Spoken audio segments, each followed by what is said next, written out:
Fight for your freedoms. Fight for your rights. The next president of the United States must not only win an election, he must have the vision, the will, and the courage to do whatever it takes. And above all, he must be able to identify the underlying forces that will conspire against him. These dark forces are already taking over your country. You may not see it yet, but it's already happening. We're looking at America destroyed right now. We even have the criminals coming across the border, going against the cops right here. You got kids that are going to steal, rob. They got the AR-15s, and there's no consequence. And so what you see is chaos across the country. Cops getting assaulted, cops getting killed. How does it stack up under this White House versus the Trump White House? Well, we had 378 police officers last year, Liz. That is a record since we started tracking the data. A 60% increase. That is one police officer every 23 hours. There are record numbers of assaults on NYPD officers. And so we're seeing this repeated cycle right now.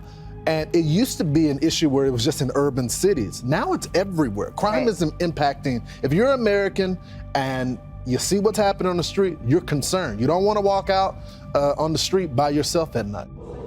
Known as the Center for Terrorism Confinement, it opened its doors in 2023 after the government declared a state of emergency. The move limiting civil rights and allowing massive arrest of tens of thousands of gang members. Aquí están esos sujetos que ocasionaron tanto luto y dolor en una sociedad.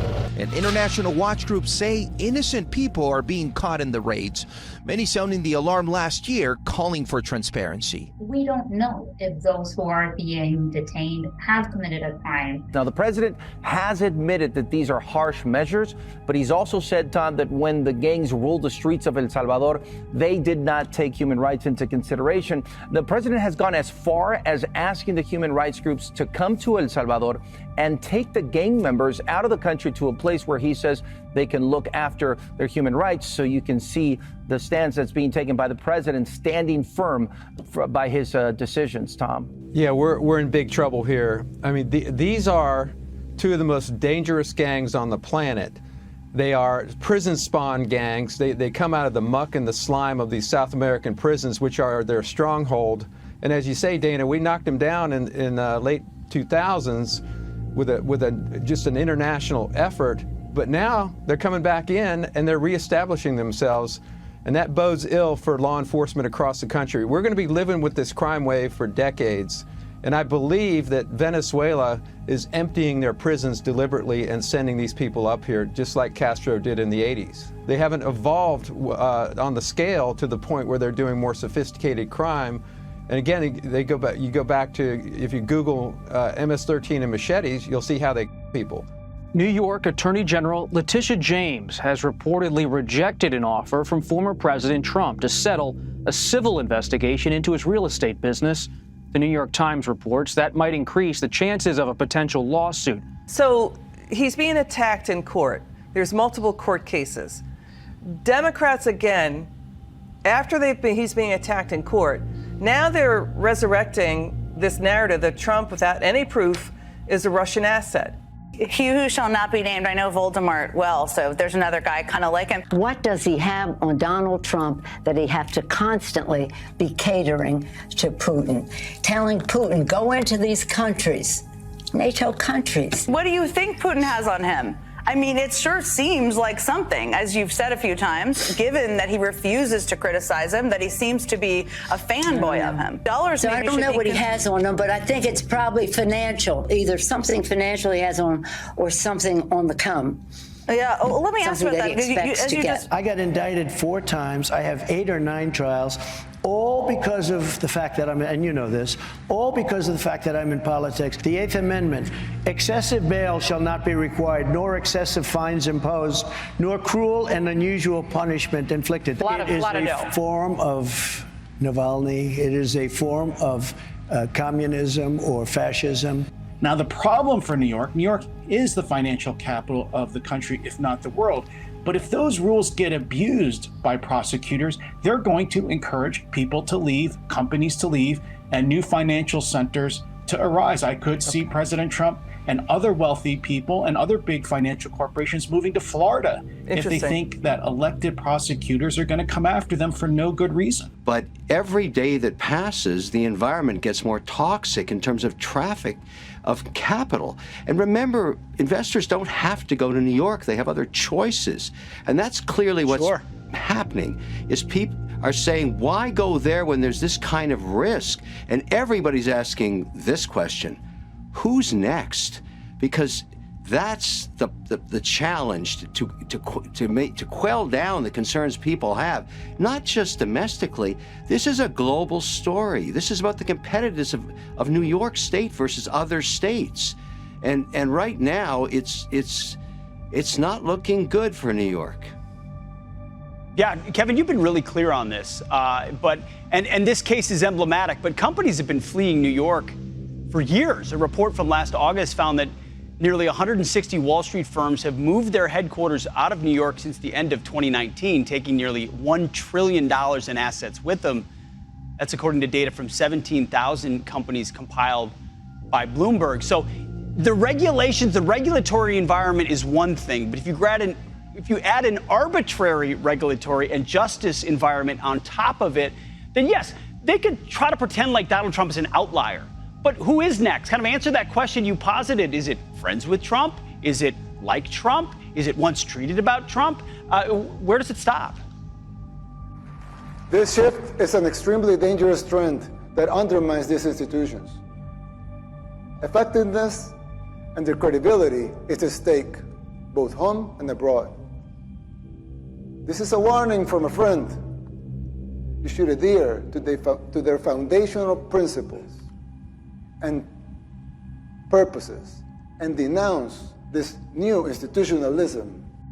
Those sacred institutions have morphed away from the reason they were created.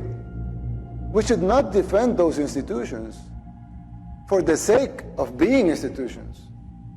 Instead, we should defend the principles that created those institutions in the first place.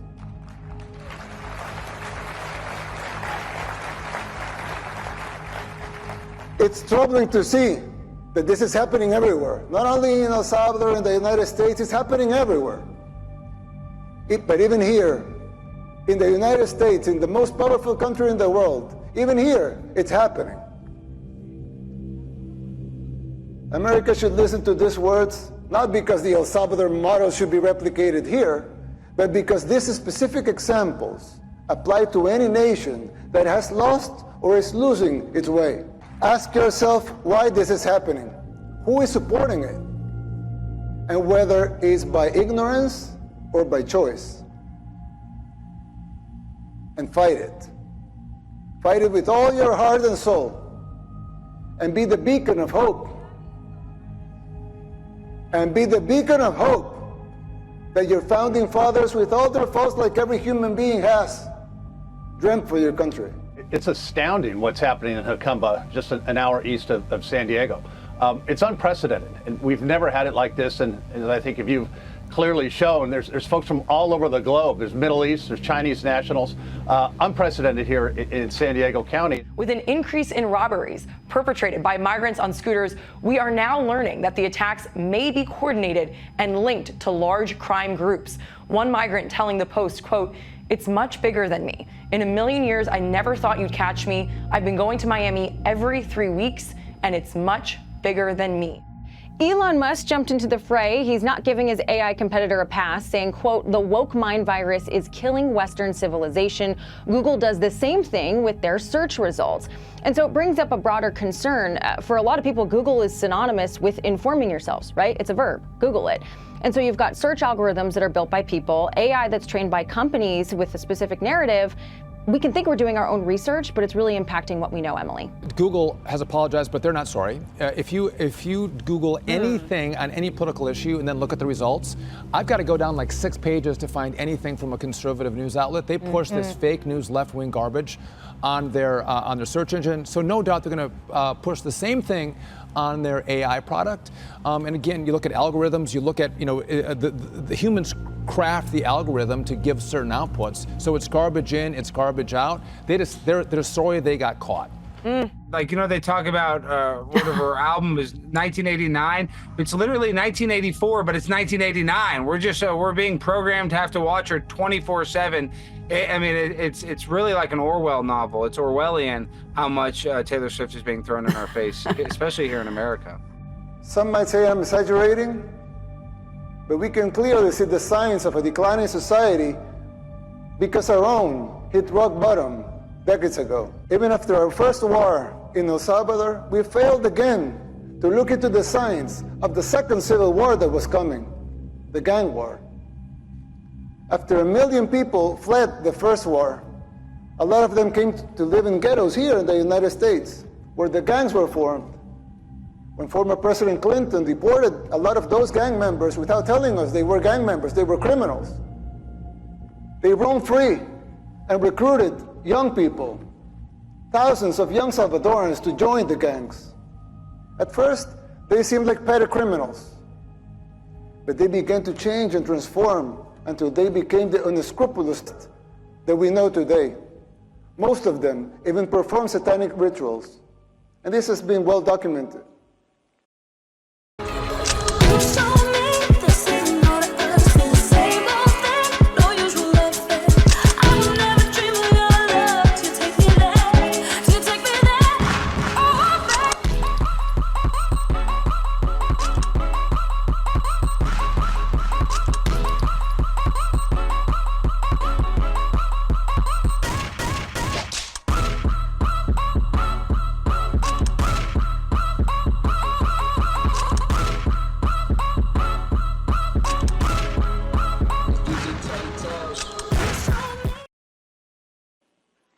The government back then didn't deal with the disease, nor did the next administration, nor did the ones after that.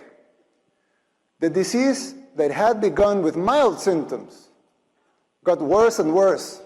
It became a cancer that seemed incurable.